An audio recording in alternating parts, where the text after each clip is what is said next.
மீனராசிக்கு சனி வந்து ராசியிலே உட்காந்துருக்கிறாரு. அப்போ 2026ஆம் ஆண்டு சனி வந்து மீனராசிக்கு பார்வை செய்கிறது 3 இடங்கள் 3, 7, 10.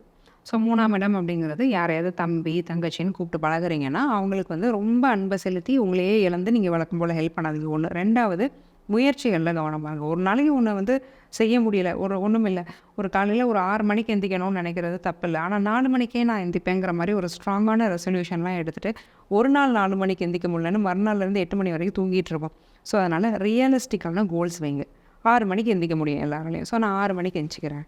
வாரத்தில் 1 நாள் கோயிலுக்கு போகிறேன், 2 நாள் போகிறேன், 3 நாள் போகிறேன், டெய்லி போகணுன்னு நினைக்கிறேன், அடுத்து விட்டுறேன். வாரத்தில் 1 நாள் போவேன். இந்த மாதிரி உங்களுக்கு அச்சீவ் பண்ண முடிகிற கோல்ஸாக வச்சுக்கிட்டிங்கன்னா, இந்த 3ஆம் இடத்துல இருக்கக்கூடிய சனி பார்வை நல்லிஃபை ஆயிரும், பெருசாக பாதிக்காது. 7க்கு சனி பார்வை விழுறதுனால கணவனையும் மனைவியும் வெளியில் யார்ட்டையும் விட்டு கொடுக்காதீங்க. உங்களுக்குள்ளே இருக்கிற பிரச்சனையை 4 செவத்துக்குள்ளே முடிச்சுக்கோங்க. எதையும் வெளியில் விட வேண்டாம். 10ஆம் இடத்துக்கு சனி பார்வை இருக்குது. தொழிலை விரிவுபடுத்த வேண்டாம். தொழில் நல்லா தான் போகும். நீங்கள் சும்மா விட்டிங்கனாலே நல்லா தான் போகும். புதுசாக ஒன்று பண்ணுறேன்னு விரிவுபடுத்தாமல் இருக்கும் பட்சத்தில் இந்த சனி பார்வை 10ஆம் இடத்துக்கு விழுறது பெருசாக பாதிக்காது.